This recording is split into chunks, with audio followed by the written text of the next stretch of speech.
Single limb balance, a gender analysis to determine increased tendency to injury. My name is Tony Grant. I'm currently a second year student studying at Central Queensland University in Rockhampton. The dynamic and aggressive nature of modern sporting activities, with demands for rapid acceleration, deceleration, pivoting and jumping, contribute to an elevated level of injury risk. An increased female participation in athletic pursuits has also created an imbalance in statistics.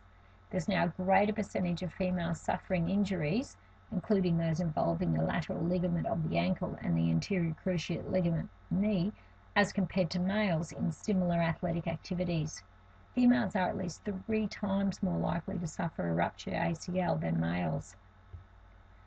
Basic anatomical differences between the genders provide some explanation for this amplified risk, but no major differences in knee kinetic and kinematics have been detected. Females possess wider pelvises, creating a higher Q angle and a resultant increased valgus stance upon completing a jump. Studies have also shown that females tend to utilize a quadricep muscle group more prominently than the hamstrings in pivoting actions. This results in reduced knee flexion and increased anterior tibial translation. Both serve to increase the risk of damage to the ACL. Males tend to use both legs equally, and they also possess a greater core strength. These factors both assist in stabilizing the center of gravity of the body, reducing the motion within the knee. The purpose of this study was to ascertain if there exists any significant differences in the components of balance that may indicate females display a higher risk for injury as a result of decreased single-leg stability. These components include the application of pressure, the velocity of movements, both in the anterior-posterior or X directions and the medial-lateral or Y directions, and the resultant total path length of any movements. The goal of minimizing these risks and supporting successful recovery after injury, should it occur, may be achieved through an improvement in lower limb stability, enabling the individual to maintain balance not only through a variety of athletic maneuvers, but also through general physical activities. A group of 23 active young adults participated in this testing protocol. The group comprised of 11 females and 12 males. Their basic anthropometric measures are shown on the screen here as a mean plus or minus the standard deviation. These include height, mass, and limb length. Limb length refers to that of the dominant leg. The dominant leg was determined as a leg the participant would kick a football with and was used for the purpose of the study. The balance of this limb will be tested. The equipment we used was the AMTI force plate model BP400800, the associated hardware. Procedure: positioning.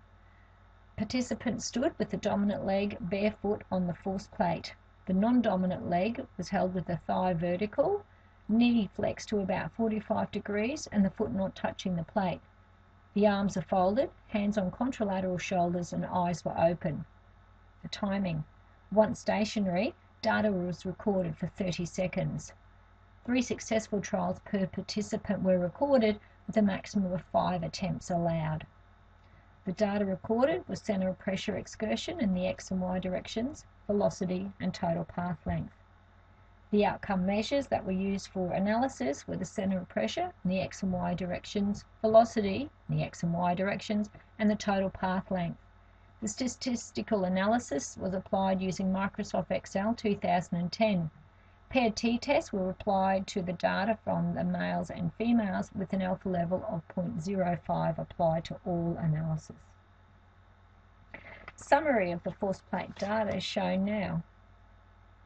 Results show that with respect to center of pressure, there was very little variation between both males and females. The females only recording slightly less pressure in the X direction and slightly more in the Y compared to the males.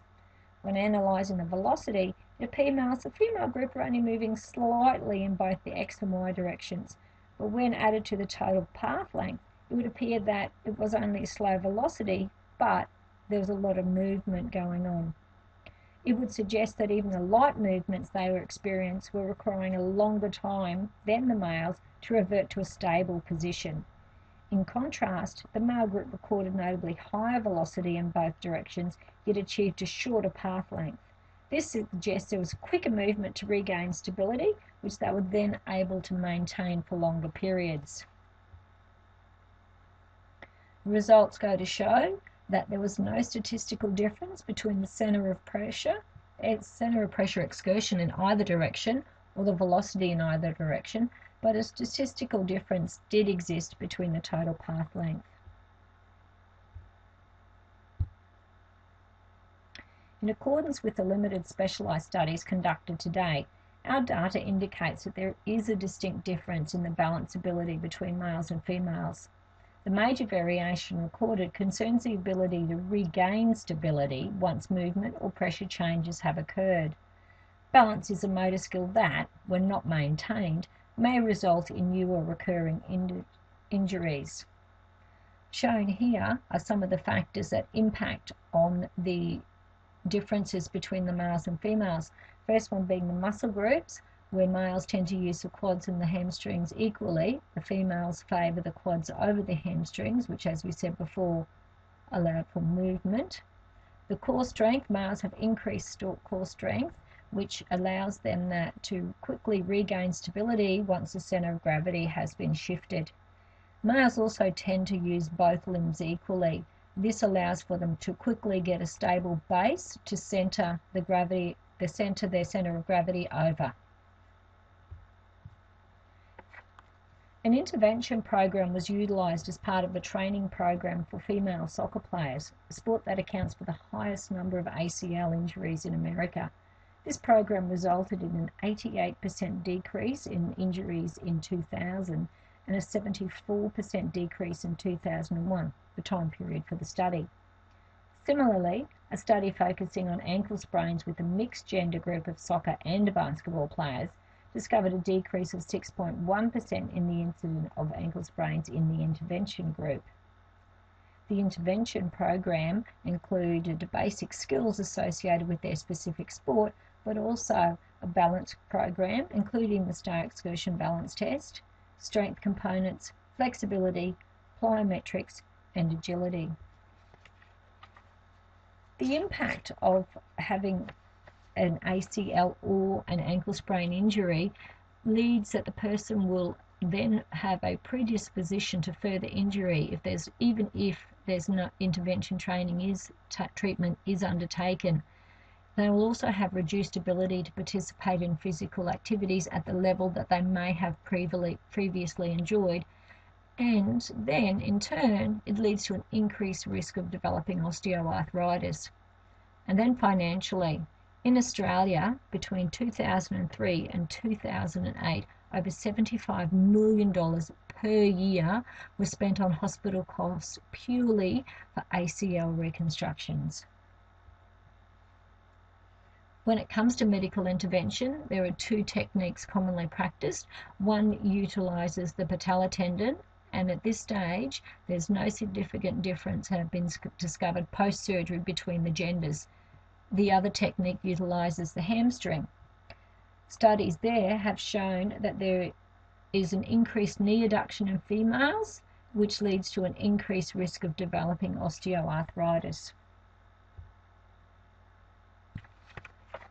After analysis of the information regarding the dominant leg balance and the impact this has on the potential lower extremity, it has emerged that females are at greater risk of injury when activities involve dynamic movements. Basic anatomical features of females add to the increase in risk of such features as a wider pelvis and a greater Q angle. Actions that require quick adjustment, such to position to maintain balance, such as hopping or jumping or pivoting, all place tension on the knee and ankle joints, contributing to an increased risk of tears and sprains. These anatomical features are unchangeable, and therefore alternate means must be adopted to reduce the incidence of injury. Although there is a deficiency of studies to support the overall impact of balance on these injuries, the incorporation of a balance program into training has shown to decrease the incidence of both ACL and ankle sprain injuries in both sexes. Therefore, although males generally exhibit greater balance ability, both genders would benefit from the inclusion of a balance-based activities for both joint maintenance and injury prevention. The practical implications of these programs would be to incorporate components of strength, flexibility, plyometrics and balance into specific skill training programs. It's also good to encourage physical activity of both genders from an early age so that they have a chance to develop some of these abilities. Maintaining a healthy lifestyle is good for everyone, and then continue training. There's no upper age limit to being healthy and active. Thank you for listening to my presentation. Are there any questions?